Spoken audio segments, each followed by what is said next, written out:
El video de esta semana trata sobre la prueba de causalidad de Granger. Es uno de los últimos temas para el semestre y vamos a explicar cómo es que se puede aplicar esta prueba de causación para determinar si una variable determina de manera unidireccional o bidireccional a otra variable. Entonces, vamos a ver que en otras palabras, la existencia de una relación entre las variables no prueba causalidad ni la dirección de la influencia, pero en regresiones con datos de series de tiempo, que son las que hemos estado tratando, la situación puede ser un poco diferente. Y aquí vamos a ver cuál sería el argumento. El tiempo no corre hacia atrás, es decir, si un acontecimiento A sucede antes de un suceso B, es posible que A cause a B. Sin embargo, lo que no es posible es que B provoque a A.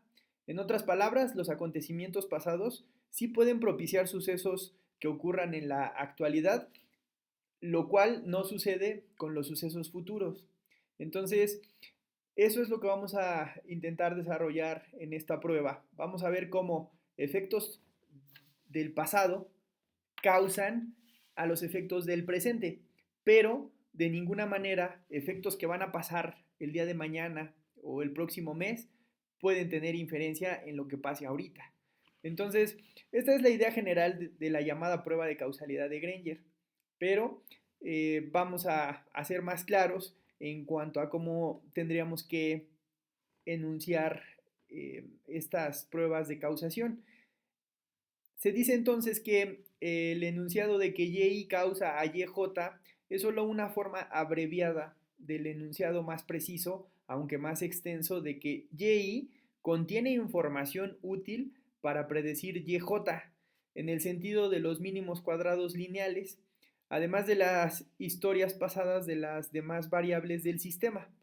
Para ahorrar espacio, pues solamente se dice que Y causa a YJ, pero es en este sentido, es decir, que el pasado de una influye en el presente de la otra. Entonces, llegamos así a lo que se denomina como prueba de causalidad de Granger, y para explicarlo voy a hacer más adelante un ejercicio empírico para que se entienda de manera más clara lo que ahorita voy a explicar de manera teórica. Siguiendo lo que establece el libro de econometría, para explicar la prueba de Granger, vamos a considerar una pregunta frecuente en macroeconomía, que es: ¿el PIB causa la oferta de dinero o la oferta de dinero causa al Producto Interno Bruto? Esa es una de las cuestiones fundamentales. Hasta el día de hoy todos hemos supuesto que las variables que están del lado derecho de la ecuación forzosamente tienen que causar a la variable que está del lado izquierdo. Pero yo no sé si alguna vez se han puesto a pensar en que podría estar pasando que la variable que está del lado izquierdo también tenga causación sobre la variable que está del lado derecho. Es decir, que la oferta monetaria causa el Producto Interno Bruto, pero que a su vez el producto también pudiera causar AM. Y entonces de eso es de lo que se trata la prueba de causalidad de Granger. Vamos aquí a identificar un ejemplo. La prueba implica la estimación de las siguientes regresiones. El Producto Interno Bruto, como ya sabríamos, definitivamente va a tener una explicación de su pasado, ¿no? Es decir, los modelos autorregresivos, integrados y de medias móviles hacen alusión a esto. Es decir, el producto cómo puede ser explicado por su pasado. Pero ahora estaría ampliándole una nueva variable, estaría diciendo que además de su propio pasado, puede haber otras variables en el presente o en su pasado, por el subíndice que aquí vemos, que también pudieran estarlo causando. O puede que no, pero eso es lo que tendríamos que estar forzosos a demostrar en cada modelo econométrico o en cada modelo estadístico o matemático que nosotros quisiéramos desarrollar. Entonces, aquí vamos a ver dos ecuaciones. La primera, que explica el Producto Interno Bruto en función de su pasado, como ya decía, pero también en función del pasado de otra variable. Ahorita solo lo vamos a hacer con dos variables, el Producto Interno Bruto y la oferta monetaria, para saber ¿cómo podríamos responder a esta pregunta? ¿Quién causa a quién? ¿El PIB a la oferta monetaria o la oferta monetaria al Producto Interno Bruto? Pues bien, se plantean entonces estas dos ecuaciones. Si el PIB va a ser explicado por su pasado y el pasado de la oferta monetaria, y la segunda ecuación es si la oferta monetaria va a ser explicada por su propio pasado, un modelo autorregresivo, o también puede ser causado por el pasado de otra variable, que en este caso es el Producto Interno Bruto. Entonces, la ecuación 17.41 postula que el PIB actual, es decir, este, se relaciona con los valores pasados del PIB mismo, o sea, el pasado de este Producto Interno Bruto estaría siendo quien lo explica. Al igual que con los valores pasados de M, que serían estos, lo que acababa de decir, ¿no? Entonces, vamos a ver que uno puede encontrarse 4 casos distintos para el caso de 2 variables o de más variables. Y estos 4 casos, los voy a explicar a continuación. El primero tiene que ver con la causalidad unidireccional, es decir, solo hay una única dirección y que es cuando M explica al Producto Interno Bruto. ¿Cómo sería esto? Esto se da, o esta causación unidireccional de M hacia PIB es la indicada si los coeficientes estimados sobre la M rezagada en 17.41 son estadísticamente diferentes de cero, considerados como grupo, y el conjunto de coeficientes estimados sobre el PIB rezagado de la siguiente ecuación no es estadísticamente diferente de cero. Entonces, lo que estoy diciendo es, si yo quisiera explicar cómo M explica a PIB, tendría que pasar lo siguiente, que estos coeficientes de aquí fueran estadísticamente significativos. Pero para que el PIB no causara a M, entonces estos que están aquí tendrían que ser no estadísticamente significativos. Entonces, para comprobar la primera relación de causalidad que iría de M hacia PIB, lo que debe de pasar es que estos sean estadísticamente significativos y estos no sean estadísticamente significativos. Así, estaríamos diciendo que M solamente es causada por ella misma, pero que a su vez M sí puede causar a otra y esa otra no causaría a M. Entonces, ahí hay una sola relación unidireccional de M hacia PIB, pero también puede pasar lo contrario, es decir, que haya una causalidad también unidireccional, pero en este caso solamente del PIB hacia M.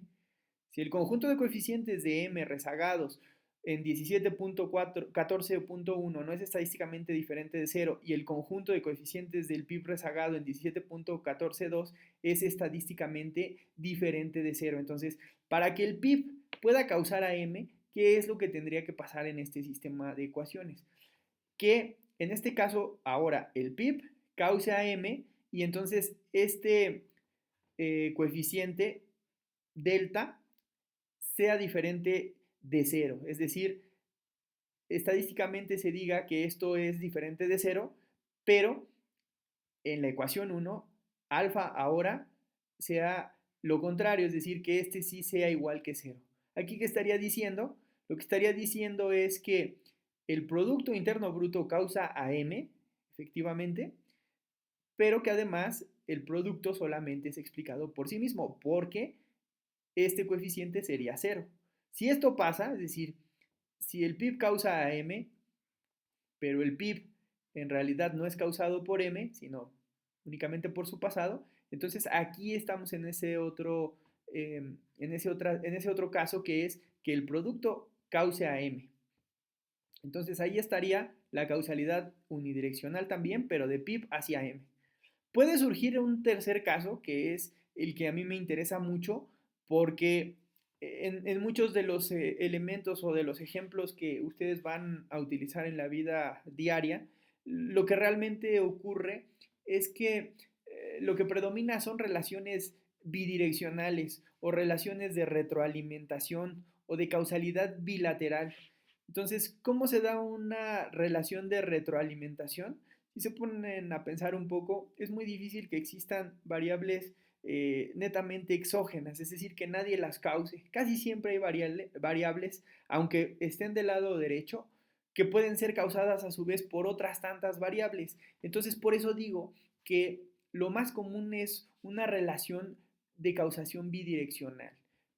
¿Cómo se presenta esta relación de causación bidireccional o retroalimentación? Se da cuando los conjuntos de coeficientes de m y del PIB son estadísticamente significativos, diferentes de cero en ambas regresiones. ¿Qué estaría pasando en nuestro sistema de ecuaciones? Por ejemplo, diría yo que m causa al PIB, claro, entendiendo que PIB es causado por su pasado y que m es causado por su pasado, entonces yo diría, bueno, si hay una relación bidireccional, entonces yo esperaría que los coeficientes de alfa 1 fueran diferentes de cero, porque eso estaría garantizando entonces que sí hay algo de aquí que explique acá. Entonces m sí explica a PIB, pero también estaría esperando que ahora estos también fueran estadísticamente significativos. En los dos casos previos, uno de ellos era significativo y el otro no lo era. En el segundo, este era significativo y el otro no lo era. En este tercer caso, este y este van a ser estadísticamente significativos, lo cual va a implicar que m cause a PIB, pero también PIB cause a m. Y como ya les había dicho, entendiendo que generalmente el PIB sí es causado por su pasado y la oferta monetaria también es causada por su pasado. Entonces, la clave está en estas variables que son los complementos de cada una de ellas. Es decir, el PIB sí es explicado por m, pero m también es explicado por PIB si este y este son estadísticamente diferentes de cero. El último caso, que es el cuarto, ya lo vamos a ver, es el que nos dice que se sugiere independencia. ¿Cuándo hay independencia? Cuando los conjuntos de coeficientes de m y del Producto Interno Bruto no son estadísticamente significativos en ambas regresiones. Es decir, que el coeficiente de alfa i de la oferta monetaria fuera ahora lo contrario, es decir, no significativa, no estadísticamente significativo, es decir, que todas las alfas fueran cero y que todas las deltas también fueran cero. ¿Esto qué querría decir? Pues que m no tiene relación sobre o causación sobre PIB, pero tampoco el PIB sobre m. Entonces eso quiere decir que el PIB solamente se explica por él mismo y m también solo por él mismo. Y entonces si uno se pregunta si hay alguna relación entre estas variables, estadísticamente no lo habrá. Y entonces ahí estaremos en el cuarto caso, que es independencia. Es decir, cada variable es independiente de ella misma y no tiene relación con la otra. Entonces, vamos a ver cómo podríamos demostrar estadísticamente esto. Estos cuatro casos se pueden comprobar con la prueba de causalidad de Granger. Para desarrollarla, nosotros tendríamos que seguir los pasos comprendidos en esta prueba y que los vamos a ilustrar a continuación y vamos a utilizar aquí algún ejemplo para que quede más claro.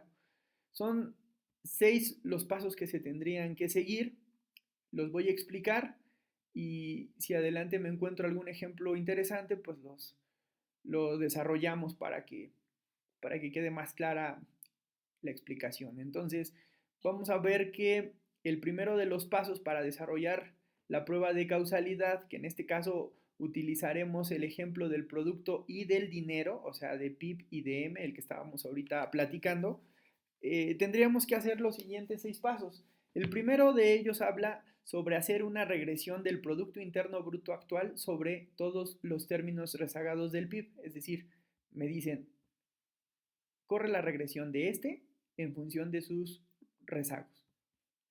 Bien, eso en el primer paso.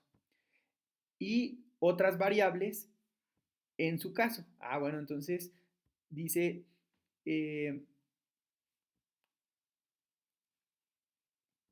pero no incluya las variables m rezagadas en esta regresión. Aquí habla sobre el caso en el que tuviera una ecuación de más variables, en donde yo pudiera explicar al PIB en función del producto y su pasado, el pasado del producto y otras variables, pero no incluyendo a la que me interesa analizar para saber si hay relación bidireccional, unidireccional o no hay relación.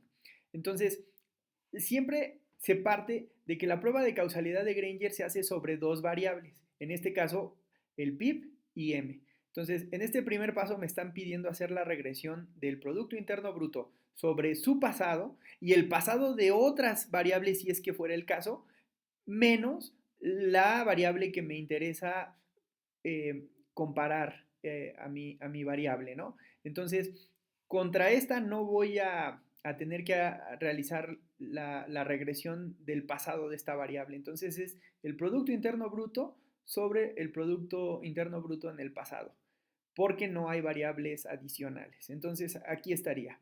Haga la regresión del PIB actual, sobre todos los términos rezagados del PIB y otras variables de existir, en su caso, pero no incluya las variables m rezagadas de esta regresión. Entonces, de acuerdo con el capítulo 8, establece aquí, esta es la regresión restringida. A partir de esta regresión, usted va a obtener la suma de residuos al cuadrado restringidos. En el paso número 2, ahora sí va a efectuar la regresión con los términos rezagados de m. En el lenguaje del capítulo 8, esta sería la regresión no restringida.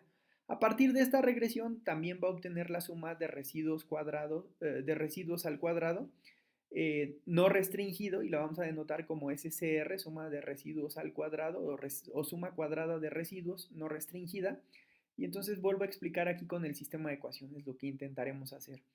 Vas a explicar el Producto Interno Bruto en función exclusivamente de su pasado. Esa va a ser la regresión restringida.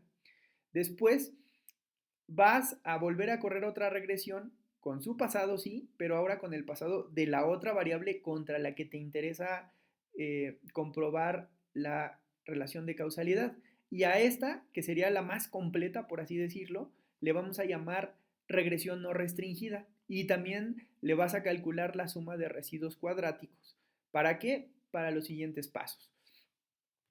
Dice aquí que lo que vamos a intentar hacer en el tercer paso es calcular o estimar la hipótesis nula de que estos alfa i desde i igual a 1 hasta n sean todos iguales que 0. Es decir, los términos rezagados de m no pertenecen a la regresión. Lo que intentaremos hacer es esto, que determinemos si estos son iguales que 0 o diferentes de 0. Si son iguales que 0, quiere decir que entonces m no causa el PIB, porque entonces PIB solo estaría explicado por su pasado. Pero si estos sí son diferentes de 0, entonces quiere decir que m sí tiene una explicación sobre PIB, además de su propio pasado. Entonces, eso es lo que intentaremos hacer ahí en ese paso 3. Una hipótesis sobre estos valores alfa y demostrar si son todos iguales que 0 en conjunto o si son diferentes de 0. Las dos implicaciones son muy importantes. Repito, si son iguales que 0, solamente el PIB es causado por su pasado. Si son diferentes de 0, entonces además de su pasado, también hay otra variable que lo explica. Y entonces aquí estaríamos garantizando que M sí causa al Producto Interno Bruto. Bien, luego vamos a desarrollar una prueba que es la prueba de hipótesis F, F estándar. Esta prueba F estándar ya la hemos ocupado en algunas otras ocasiones, en semestres previos incluso, y la prueba F no es otra cosa más que un cociente. En el numerador tenemos la suma de residuos al cuadrado o la suma cuadrática de residuos restringido menos la suma cuadrática de residuos no restringido, es decir, de las dos ecuaciones obtenidas por acá. Esta primera se obtiene del primer paso y esta segunda se obtiene del segundo paso. Se divide entre m, que ahora les explico quién es, y a su vez el denominador es la suma cuadrática de residuos no restringidos entre los grados de libertad, es decir, el número de observaciones menos el número de parámetros. Entonces, ya que tienes este valor, o sea, ya aquí vas a tener un número, un estadístico. Ese estadístico lo vamos a comparar ya en el paso número 5 con el estadístico crítico. Y entonces vamos a ver que si el valor f calculado, es decir, el que te dé aquí, excede al valor f crítico en el nivel seleccionado de significancia, vamos a rechazar la hipótesis nula. ¿Cuál es la hipótesis nula? esta de que todos los coeficientes son iguales que cero, eh, o podríamos no rechazar la hipótesis nula diciendo que todos son iguales que cero, y si se rechaza, pues entonces todos son diferentes de cero.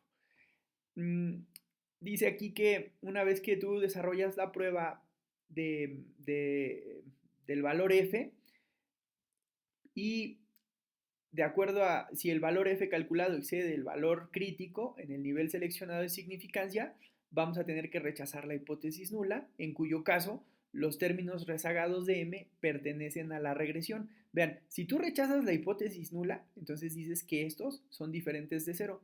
Y como son diferentes de cero, entonces quiere decir que aquí hay algo que sí explica PIB. Por lo tanto, entonces, fíjense aquí se concluye que m pertenece a la regresión. Es decir, esta es otra forma de decir que m sí causa al Producto Interno Bruto.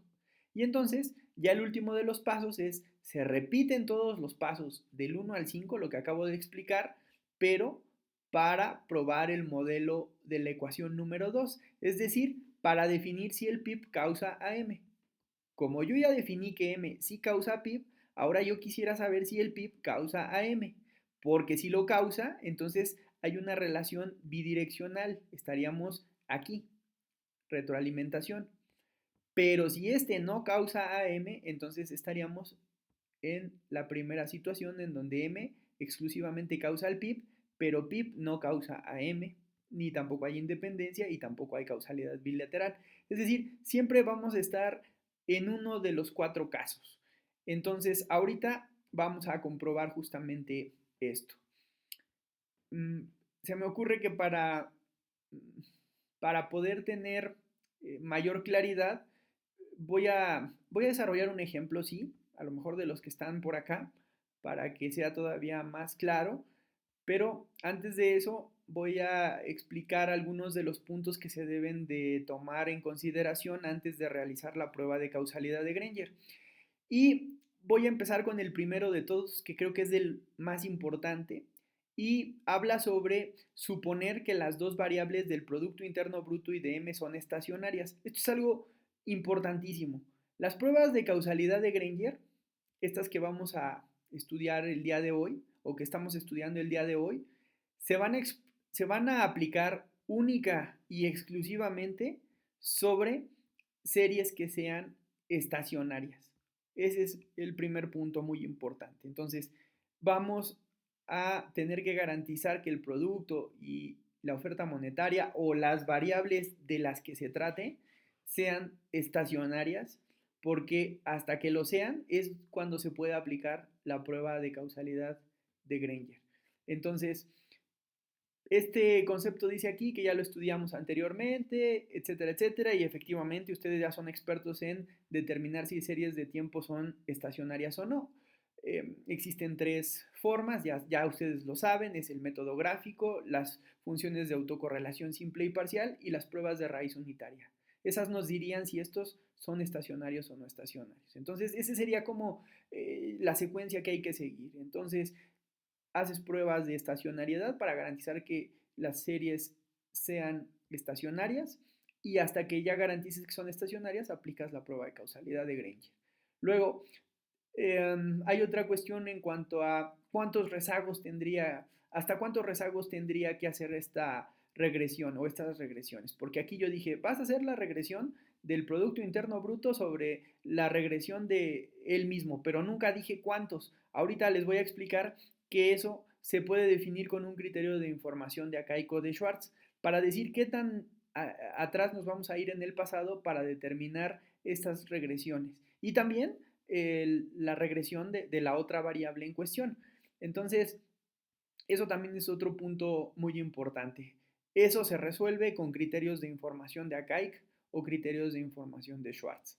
Después vamos a ver también que otro punto importante es que no necesariamente se tienen que mostrar todos los resultados de las regresiones que ustedes vayan realizando en el paso 1 y en el paso 2. Ya ven que en el paso 1 y en el paso 2 piden hacer 2 regresiones. una exclusivamente con el pasado del PIB y otra con el pasado del PIB y el pasado de la otra variable.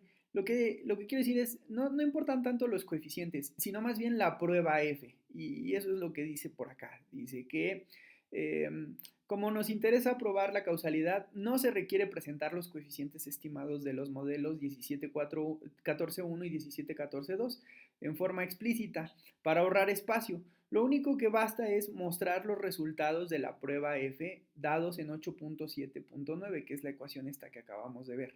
Entonces, este es el que realmente me interesa.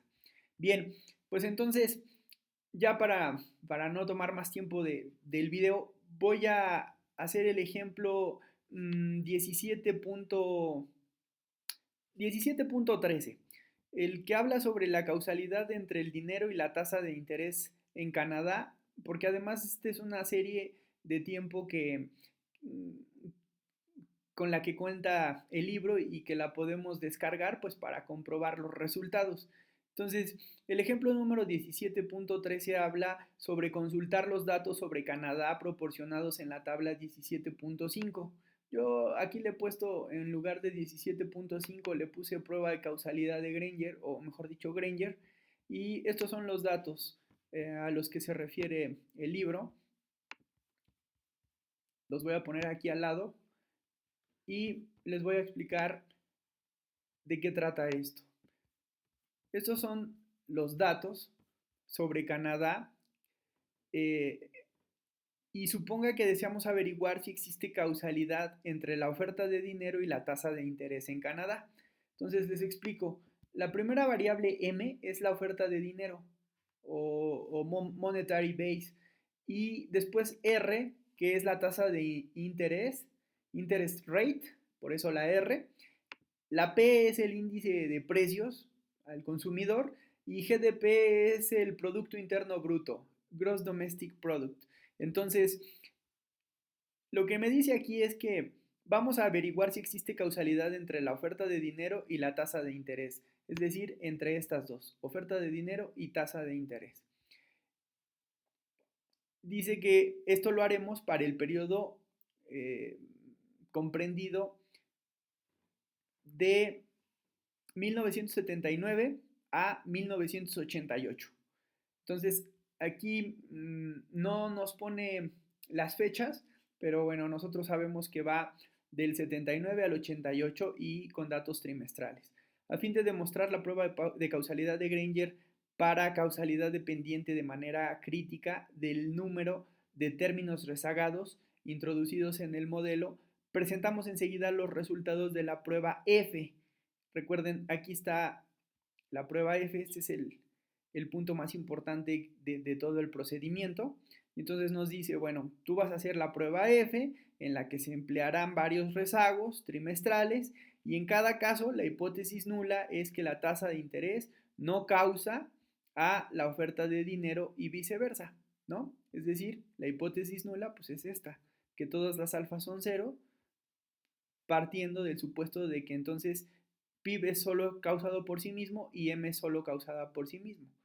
Si, insisto, este y este son diferentes de cero, entonces ahí ya se demuestra otra cosa, que además de el pasado de la propia variable, hay otra variable que también la explica. Igual que en M, no solo su propio pasado, sino el pasado de otra variable es quien lo explica. Y entonces, eso es lo que vamos a hacer a continuación. Entonces, ¿qué es lo que se tiene que hacer? Lo que se tiene que hacer es muy sencillo.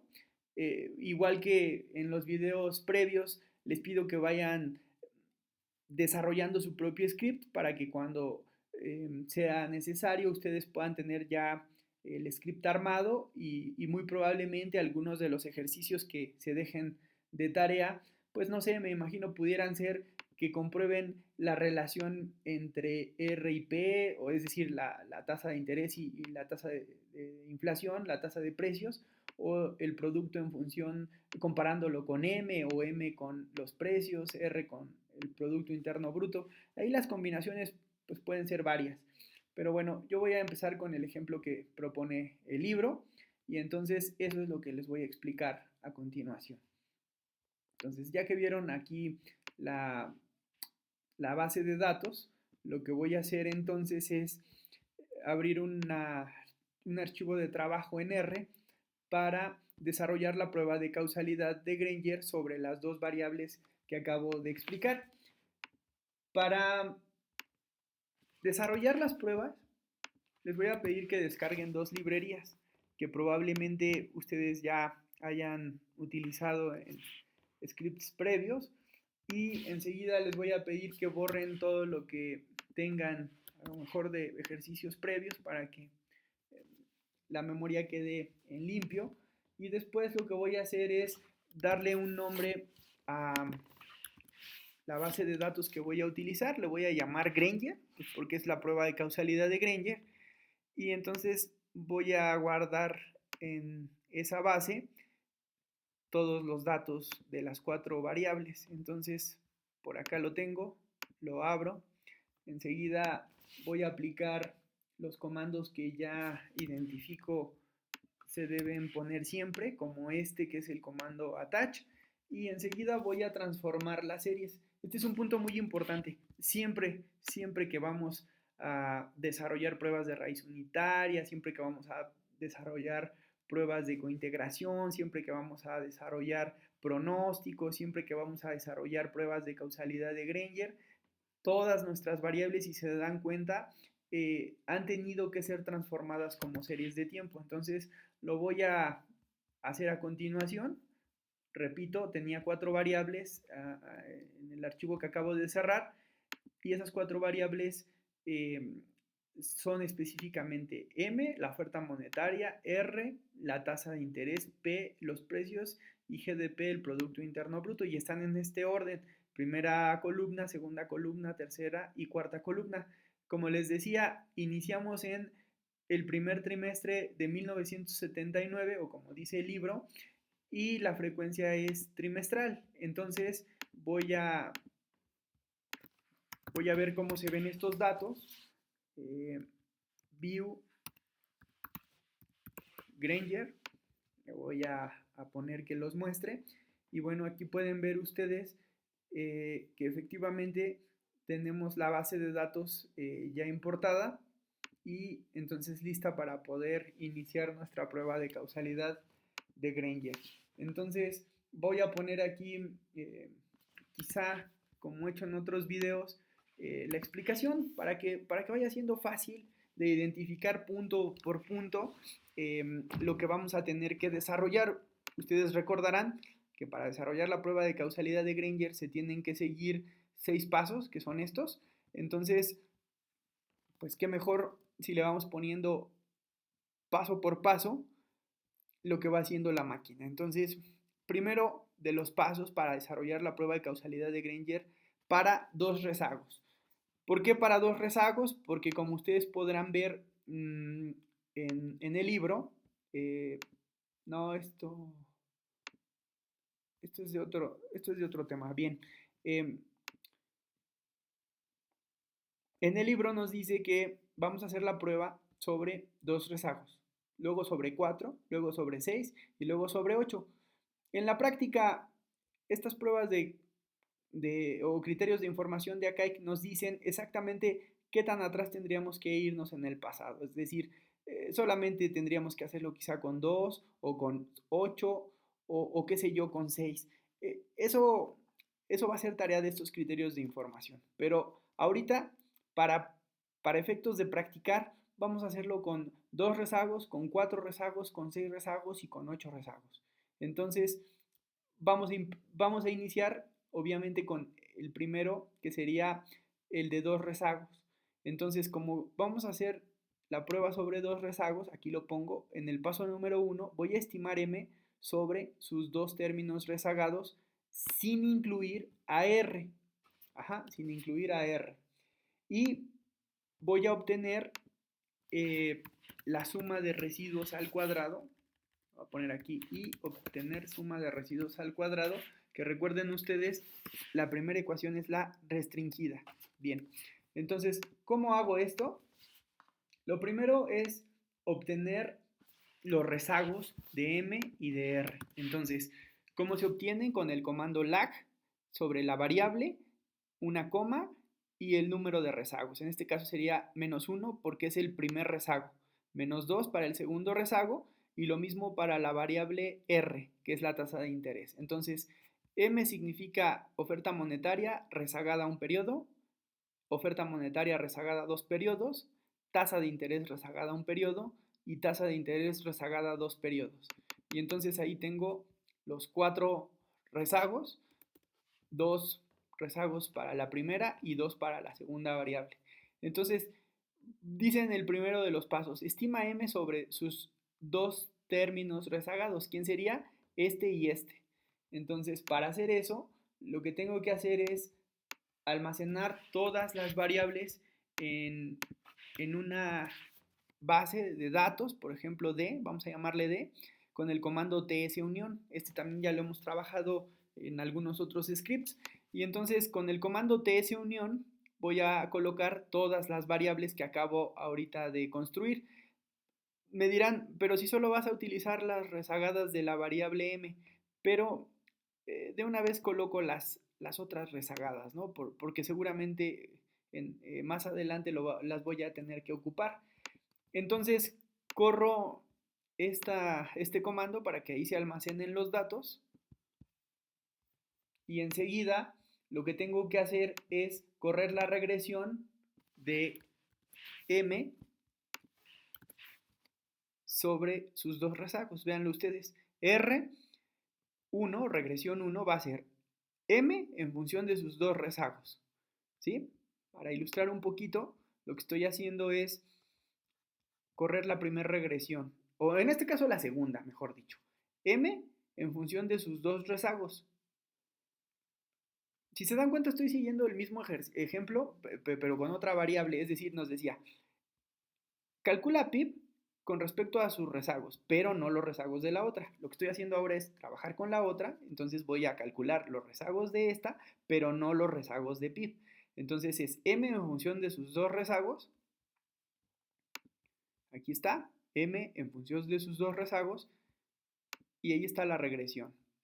Bueno, aquí lo voy a poner punto y coma, summary, paréntesis, R1, voy a dar tras correr y ahí están los resultados. Decía yo que no me van a interesar tanto los coeficientes, sino lo que me va a interesar es más que otra cosa la suma de residuos al cuadrado. Ustedes recordarán que la suma de residuos al cuadrado se obtiene justamente con el comando ANOVA, que a continuación escribo, sobre el modelo que acabo de desarrollar, y ahí está la suma de residuos al cuadrado. Recordarán que la suma de residuos al cuadrado es justamente los residuales, estos MR1 y MR2 es la suma explicada de cuadrados, y la suma total es la suma explicada de cuadrados más la suma de residuos, pues me da la suma total de cuadrados.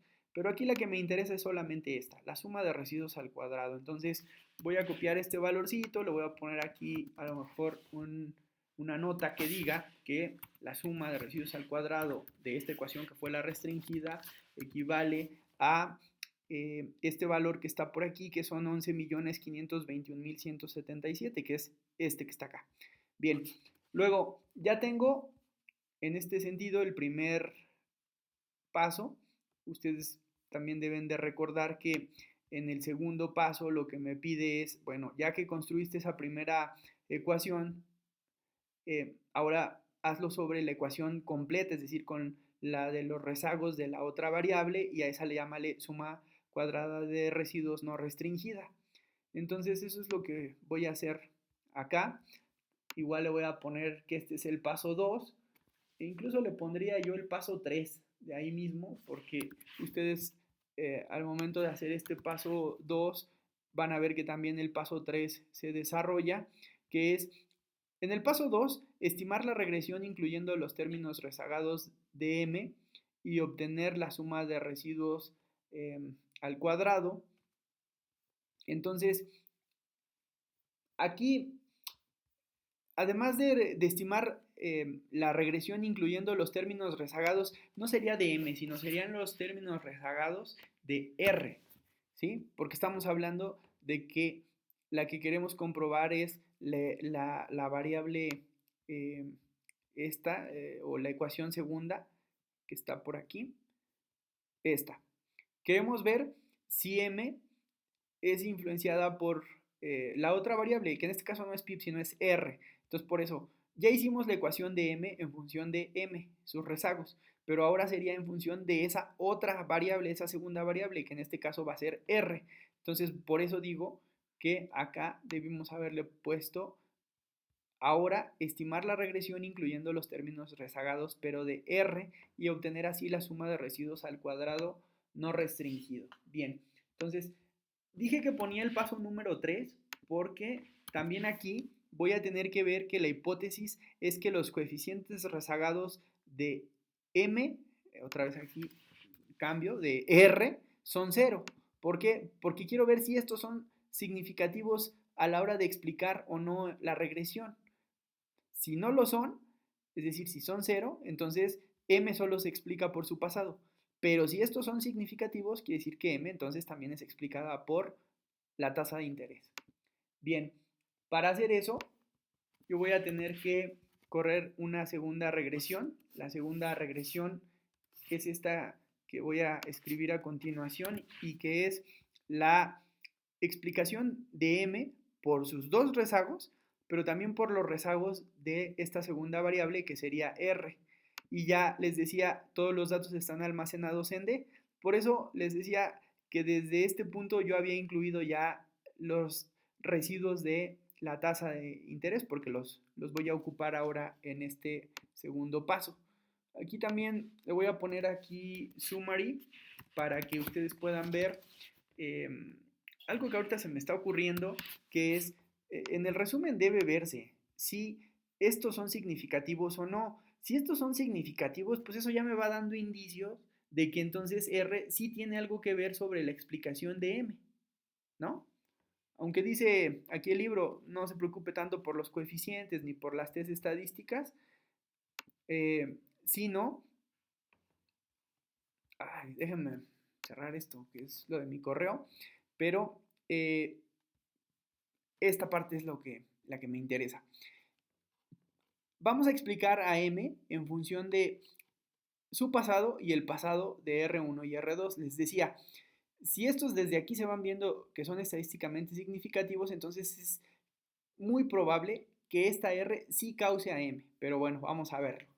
Entonces, una vez que ya he corrido esta regresión, hago lo mismo, voy a aplicar el análisis de varianza y vamos a ver, aquí adelantándome un poco, que pues los residuales de esta regresión son estos que están aquí, y entonces ahora sí puedo decir que 6.460.133 es la suma de residuos cuadráticos no restringidos, porque recuerden que vamos a utilizar la de los restringidos y la de los no restringidos para hacer nuestra prueba F.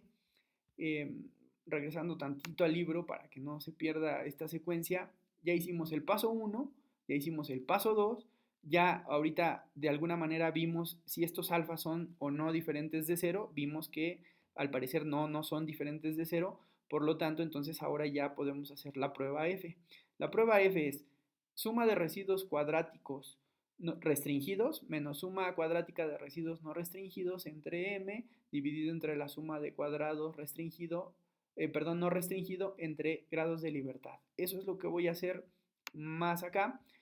Y entonces aquí supongo que podría ponerle ya también que este sería el paso 4, porque el paso 4 habla sobre aplicar la prueba F. Y entonces ahora sí, vamos a aplicar la prueba F. La prueba F la voy a desarrollar completa para que ustedes la puedan ver. Entonces aquí le voy a poner minimizar, lo voy a hacer un poquito por acá.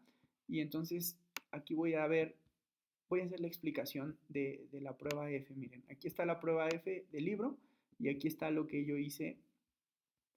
Aquí les pongo la suma de cuadrado restringido, que es este valor, 11.521.177, menos la suma cuadrática de residuos no restringida, que es esta última que obtuve, 6.460.133, dividido entre m. Ahora sí explico quién es m.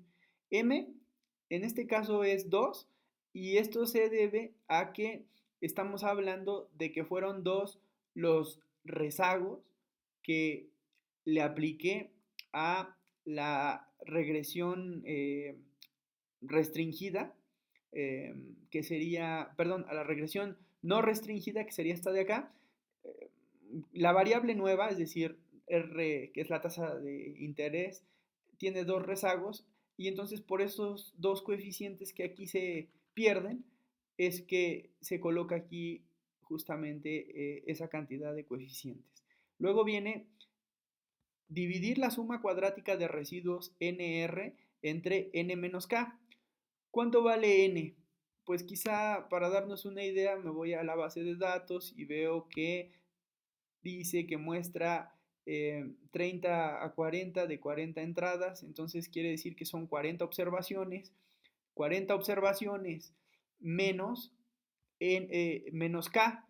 Cuánto vale k? Acá tenemos ya el valor de k. Eh, Se hace sobre esta regresión, ¿de acuerdo? Entonces, ¿por qué digo sobre esta regresión? Si ven, esta es la regresión no restringida y entonces esta es la suma de residuos al cuadrado no restringido. Por eso tendría que ser sobre esta regresión. ¿Cuántos coeficientes tenemos? 1, 2, 3, 4 más la constante son 5, sumándole más bien también los que tenemos por acá, que serían los de la primera regresión, que sería otro más y una sola constante, es decir, tendríamos 1, 2, 3, 4, 5 y 6 coeficientes, tanto en la ecuación restringida como en la no restringida. Repito, si sumamos los coeficientes de la ecuación restringida y de la no restringida, serían 1, 2, 3, 4 coeficientes, 5, 6 coeficientes y una constante son 7. 40, 40 observaciones menos 7 coeficientes me da el valor de 33. Y entonces ahora sí realizo la prueba F y me da un valor de 12.92. Ese es el valor F, 12.92. Entonces, ¿qué es lo último que yo tendría que hacer? Pues sacar su probabilidad para saber en dónde estoy parado. Recuérdenlo ustedes en la distribución, ¿dónde está ese 12.92? Bueno, pues entonces para eso voy a obtener el p-value.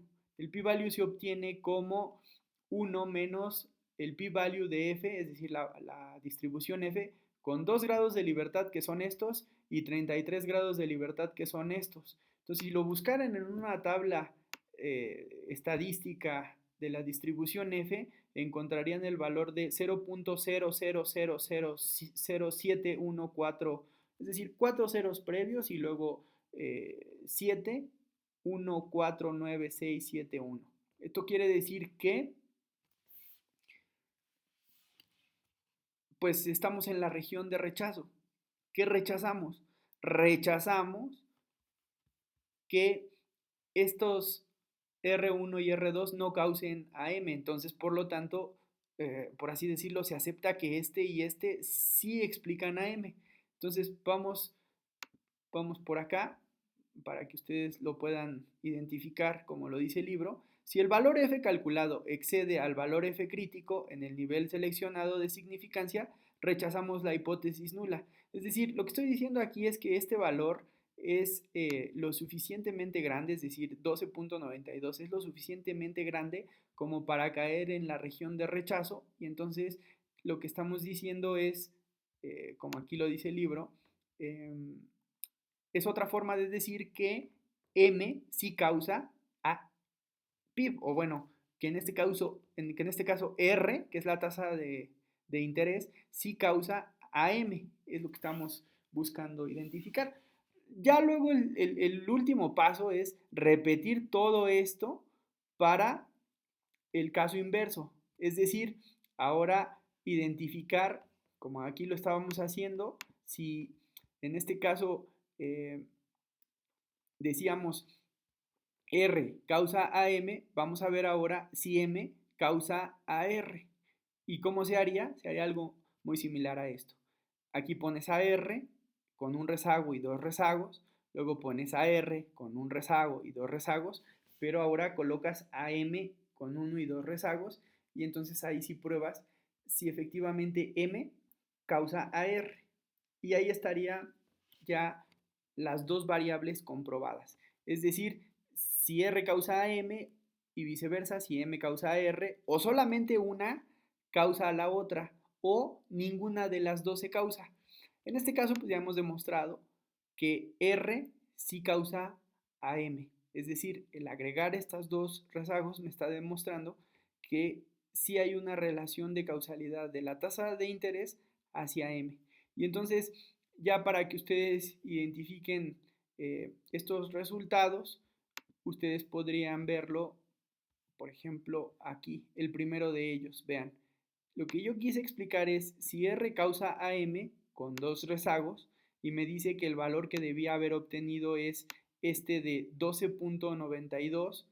En caso de que esto sea así, lo que acabamos de decir sería que la decisión es rechazar la hipótesis nula. Entonces, así de fácil uno puede identificar si se rechaza o no se rechaza el que R cause a M o que M cause a R con dos grados, con dos rezagos, o con 4, o con 6, o con 8. Y así de fácil, bueno, en realidad no fue tan fácil, porque ya viéndolo en perspectiva, pues creo que sí es demasiado el desarrollo, ¿no? Entonces, vamos a hacer algo que supongo les va a agradar mucho, igual que a mí me agradó ahora que hemos empezado a ver que R prácticamente lo resuelve todo, pero como siempre lo he dicho, no sin antes eh, garantizar que ustedes entiendan el procedimiento para desarrollar la prueba. Entonces, explico que la prueba de causalidad de Granger se desarrolla con todos estos pasos, del paso 1 al paso 4 en realidad, porque el paso 5 y el paso 6, pues el paso 6 es repetir ya todos los pasos para la otra variable. Y en el paso 5, pues es leer la prueba de hipótesis, ¿no? Entonces, esta se puede leer ya desde aquí. Si tú ves este demasiado negativo, perdón, demasiado positivo y por lo tanto el p-value muy pequeño, pues sabes que cae en la región de rechazo y por lo tanto, pues concluyes que rechazas, como aquí lo dice, ¿no? Rechazar la decisión. Entonces, ¿qué es lo que estás diciendo? Que R causa a M. Entonces, está rechazando la hipótesis nula, por lo tanto, está rechazando que no hay causación. Eso es lo que estás rechazando. Rechazas que no hay causación. Cuando rechazas que no hay causación, entonces estás diciendo que sí hay en realidad una causación de R hacia M en dos rezagos por el p-value que es 12.92. Bien, vamos a ver cómo se lee esto. Si se dan cuenta, prácticamente todos los rezagos desde el 2 hasta el 6 tienen un rechazo, pero por ahí del rezago 8 ya no hay rechazo. ¿Qué significa no rechazar la hipótesis de causalidad? Entonces, el no rechazar quiere decir que R ya no causa a M y que M tampoco causa a R. Pero eso se sabe hasta o que pasa hasta el rezago número 8. Si hablamos de trimestres, quiere decir que hablamos de aquí un año y medio. Entonces, después del año y medio, ya no hay causación. Eso es algo muy importante de saber en las series de tiempo. Es decir, ¿hasta dónde se rompe la causalidad? La causalidad se rompe por ahí entre el sexto y el octavo trimestre. Bien, pero les decía, ¿cómo podría, esta es otra cosa, cómo podría desarrollar la prueba de causalidad de Granger de manera más sencilla? Para ya no desarrollar todo este procedimiento, lo único que vamos a tener que hacer es, me parece que viene descargada en esta librería. Esta es la que hace todo el procedimiento, toda la magia, porque lo único que voy a tener que hacer es escribir el comando este que está aquí, Granger test. ¿Sí lo ven? Si ustedes le dan Granger test, ya se estarán imaginando para qué sirve. Sirve para correr la prueba de Granger sobre una ecuación. ¿Qué ecuación? Primero M, virgulilla y R. Así lo van a poner. ¿Qué están diciendo? Quiero aplicar una prueba de causalidad de Granger de R hacia M. Esta es la variable, por así decirlo, independiente y esta es la variable dependiente. Entonces yo lo que estaría diciendo aquí es lo que acabo de hacer hace un momento. Yo desarrollé el modelo en donde a M, aquí está, M, primera ecuación, y M, segunda ecuación, le agregaba una variable que sería la tasa de interés y le preguntaba si esta causaba a R. El siguiente paso dentro de la estructura del comando de la prueba Granger test es que tú le digas con cuántos rezagos. Entonces eso lo haces con la palabra order y le pones igual y le pones también cuántos rezagos. 2. Ah, bueno, eso quiere decir que entonces estás haciendo toda esta prueba que está por acá. Y eso es todo. O sea, lo que quiero decir es, en un solo comando está incluida toda la prueba, es decir, desde la importación hasta la instrucción 32, en donde aquí está el valor de f, que dijimos es 12.92.655. Todo eso se puede hacer solo con este único comando. Le vamos a dar run y aquí están los resultados. Este 12.92655 es el que aparece aquí como 12.927 ya redondeado, y lo más importante es que adelante te pone el p-value. El p-value que tú ya habías visto por acá como 7.14 a la e menos 0.5, pues es este 7.15 también redondeado e a la menos 0.5. Entonces es más fácil así porque tú ya vas leyendo y dices, ah, bueno, aplicando la prueba de causalidad de Granger para explicar si la tasa de interés tiene significancia sobre M con dos rezagos, yo puedo decir que de acuerdo a la prueba de hipótesis, esto cae en una región de rechazo y por lo tanto entonces rechazo la hipótesis nula de no causación y por lo tanto acepto que sí hay causación de R hacia M.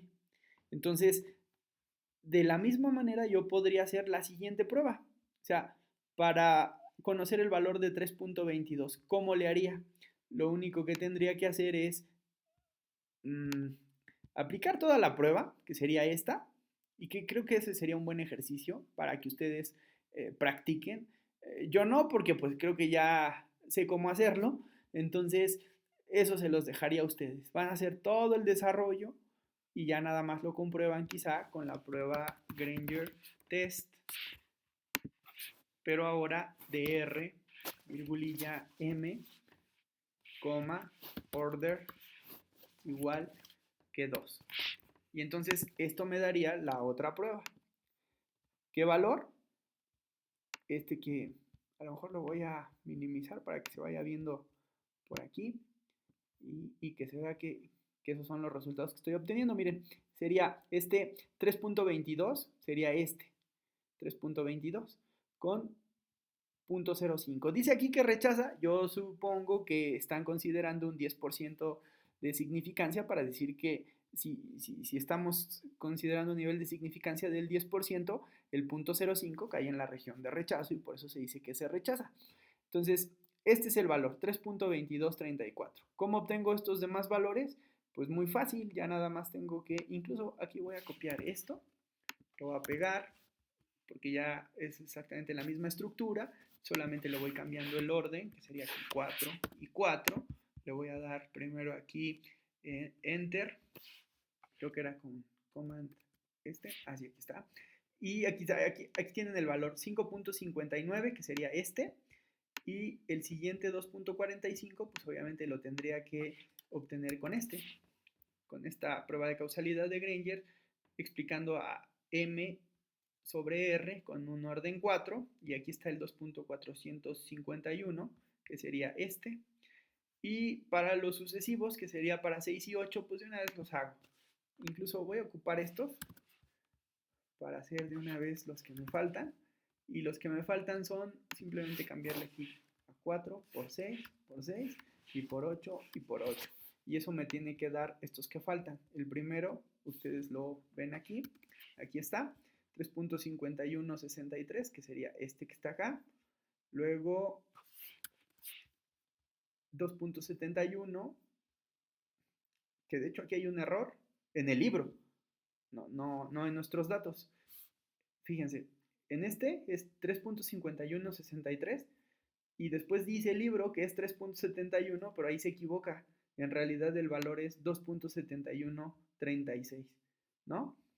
Ahora vamos a hacer el de 8 rezagos y me da 1.4037, que aquí es el mismo, y otro con 1.62, que aquí también es el mismo. Entonces, por aquí hay un error en el libro, que es en este valor de aquí. En vez de 3.71, tendría que ser 2.71. Pero bueno, aquí está demostrado. Y pues bueno, eso es todo. Esa es la prueba de causalidad de Granger. Recuerden ustedes que se hace sobre series estacionarias. ¿Por qué he de decir que aquí no hicimos nunca una prueba de estacionariedad sobre R y M? Pero bueno, eso quizá ya vendrá en los siguientes videos o en las siguientes tareas, en donde yo les pida que como paso previo garanticen que todas las variables que se estén comprobando o que se estén, a las que se les estén aplicando las pruebas de causalidad de Granger, previamente se garantice que son estacionarias. Y bueno, así de sencillo, hice 1, 2, 3, 4, 5, 6, 7, 8 pruebas de causalidad de Granger que también ya expliqué a detalle cómo se desarrollan aplicando la prueba F. Entonces, me parece que eso es todo lo que tengo que explicar respecto a la prueba de causalidad de Granger. Ya solamente les pediría que esperen la tarea, que seguramente va a ser relacionada con la misma base de datos que les mande, que es esta que trabajamos ahora, para las variables que restan, el Producto Interno Bruto y los precios, para que ustedes hagan las pruebas correspondientes. Y en ese sentido, pues este tema también ya quede bien comprendido, bien practicado, y pues bueno, ya estamos cada vez más cerca de concluir el semestre, así que les pido que, que le pongan mucho empeño, mucha dedicación a entregar sus trabajos, sus tareas, y, y bueno, que a todos nos vaya muy bien. Muchas gracias por ver este video.